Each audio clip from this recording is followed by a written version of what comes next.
Meus amigos, meus irmãos, que a paz de Jesus Cristo esteja conosco. Que as bênçãos de Deus, nosso Pai, nosso Criador, que elas possam nos beneficiar a todos. Eu não sei, mas penso que você, meu irmão, minha irmã, você já tenha se deparado com a seguinte frase: não existe almoço grátis.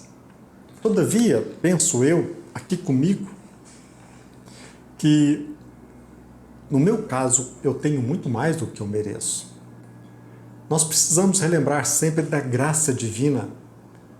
E geralmente Deus nos proporciona aquilo que nós precisamos. Existem, por exemplo, muitos irmãos que compartilham vídeos, nos ensinam até mesmo consertar um carro, a mecânica, como resolver um problema na área da informática. Quantos não usam o seu precioso tempo para gravar algo e compartilhar com o outro? Existe sim a graça, não só divina, mas aquilo que nós recebemos de graça na convivência com o outro. Quem gosta de filosofia, certamente há de se lembrar de Nietzsche. Certa vez o filósofo Friedrich Nietzsche ele disse: não existem fatos, apenas interpretações. Penso eu que o filósofo, nesse caso, quando ele compartilhou conosco essa frase, ele não estava menosprezando a realidade, os fatos, porque se torna um contrassenso.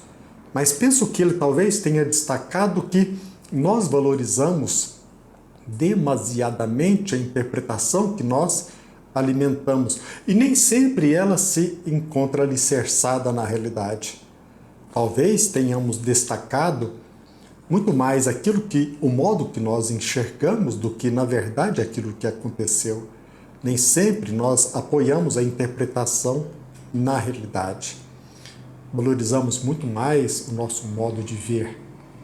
Agora, penso que é muito importante nós compartilharmos, relembrarmos também o pensamento, a frase de John Locke, um filósofo que nos traz inúmeros ensinamentos, dentre eles essa frase: nossas ações são as melhores interpretações de nossos pensamentos. Então é muito importante que nós interpretamos bem para que as nossas ações sejam movidas de forma motivada. E penso que não resta dúvida, penso que você não duvida. É incontestável para mim que interpretações equivocadas não só podem nos prejudicar, como também pode causar dano ao outro, ao nosso semelhante. De nossa parte, que procuramos interpretar o Evangelho de Jesus Cristo. Entre nós religiosos, penso que a maioria dos religiosos se apega à interpretação literal, esquecendo, por exemplo, a interpretação histórica, sistemática, lógica, teleológica, axiológica, sociológica e assim por diante. Precisamos não nos escravizarmos à letra que mata. Por exemplo, no Evangelho de Mateus, no capítulo 10, consta que Jesus convidou a multidão para se aproximar. E quando ela se aproximou, ele disse: ouvi e entendei. Olha que interessante. Ouvi e entendei. O que contamina o homem não é o que entra na boca, pela boca, mas o que sai da boca. Isso é o que contamina o homem. Logo depois desta fala, acercando-se dele os seus discípulos, eles disseram: Mestre, sabes que os fariseus, ouvindo essas palavras, se escandalizaram? E Jesus respondeu. Ele disse, respondendo o seguinte: toda planta que meu Pai Celestial não plantou será arrancada.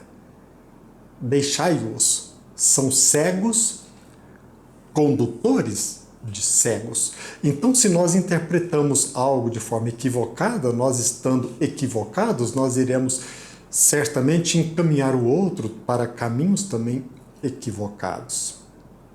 E ele complementa: ora, se um cego guiar outro cego, ambos cairão na cova. Que interpretemos essa palavra cova. E Pedro, tomando a palavra, disse: então explica-nos essa parábola. E Jesus disse,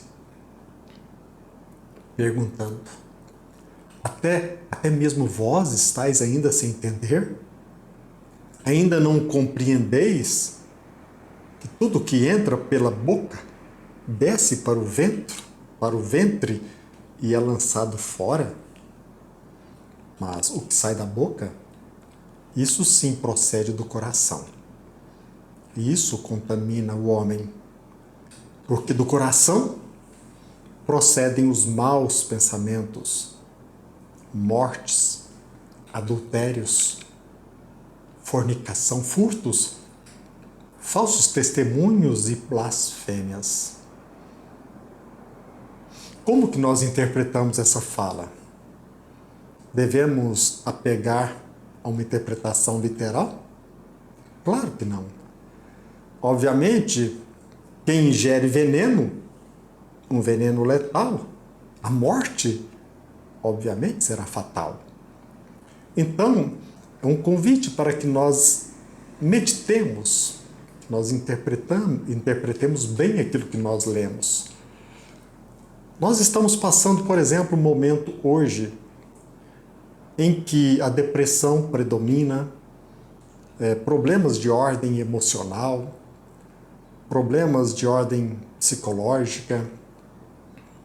Claro que diante de qualquer incômodo, problema de ordem orgânica e psíquica, é claro que nós devemos buscar um médico, no tocante à alimentação, por exemplo, um nutrólogo, e até mesmo se nós temos condições financeiras, por que não contratar um personal trainer? Mas existem, penso eu, ensinamentos que, embora gratuitos, nem sempre nós valorizamos, porque nós nos apegamos à frase que não existe almoço grátis. Sempre olhamos com suspeita o atuar do outro. Por que nós estamos hoje sentindo tanta dor? Por que a depressão nos visita com frequência? Por que na atualidade aumentou assustadoramente o consumo de analgésicos, de relaxante muscular? Aqui vai, com todo o respeito que vocês merecem, uma dica gratuita. Para nos ajudar a não cairmos, ou o nosso corpo que ele seja depositado numa cova antes do tempo, precisamos interpretar bem e aproveitar o máximo os ensinamentos. Há poucos dias, uma amiga querida, professora Patrícia, sempre, diariamente, me envia mensagens, e ela me enviou um texto, e eu disse para ela: eu sinto necessidade de compartilhar. Perguntei sobre o autor do texto, e ela disse que é um autor desconhecido, e eu então quero compartilhar com vocês. Não é o sal, não são as farinhas, não é o refrigerante, não é o açúcar, não é a comida, não é o glúten. São suas emoções, são suas decisões. Porque o corpo dói.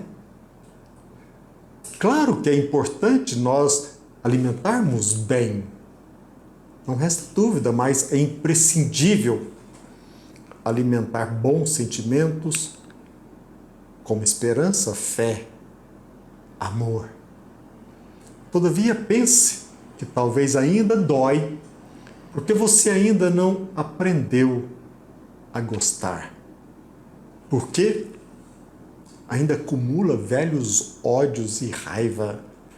Dói porque você se recusa a desenvolver sua vitalidade e elasticidade corporal, porque você pune o seu corpo com vícios e imaturidade emocional.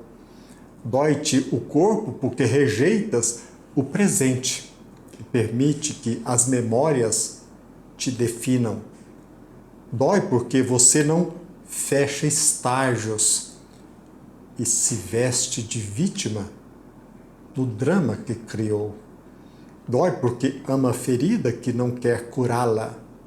Dói-te o corpo porque sucumbiste à apatia. Dói-te porque duvidas de merecer uma vida sem traumas. Dói porque você duvida de merecer uma vida com asas para voar. Doeu porque cedeu sua voz ao desânimo. Seu corpo dói porque você não vive em paz. Dói-te o corpo porque não te atreves a te valorizar cada vez mais. Dói. Dói porque você cala quando deveria orar.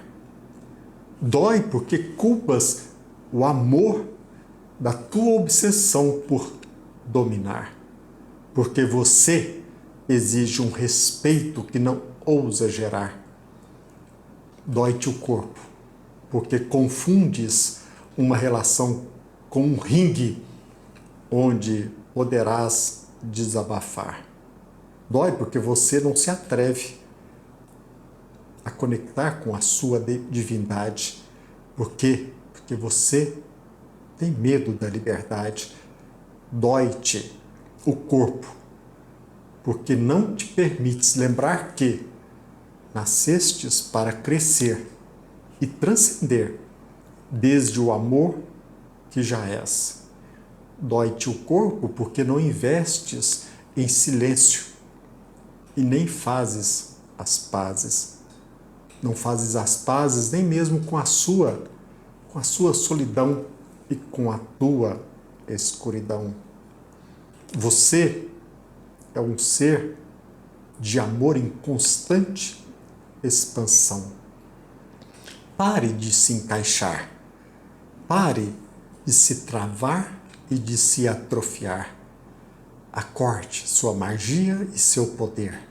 Faça valer o amor que você já é. A cada dia tenho a confirmação de que o correto é nos policiarmos e nos livrarmos de velhos ranços e procurar carregar a própria mala, com o apoio da espiritualidade e com Deus guiando os nossos passos. Pensemos nisso. Meus irmãos, esta é a mensagem.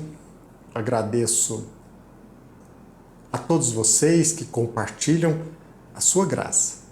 Agradeço a Patrícia e tantos outros que diariamente têm compartilhado mensagens. E, como sempre faço, que a paz de Jesus Cristo eu rogo, não somente para mim, para todos nós, e que as bênçãos de Deus, nosso Pai, que elas possam nos beneficiar a todos. Até breve, se Deus quiser.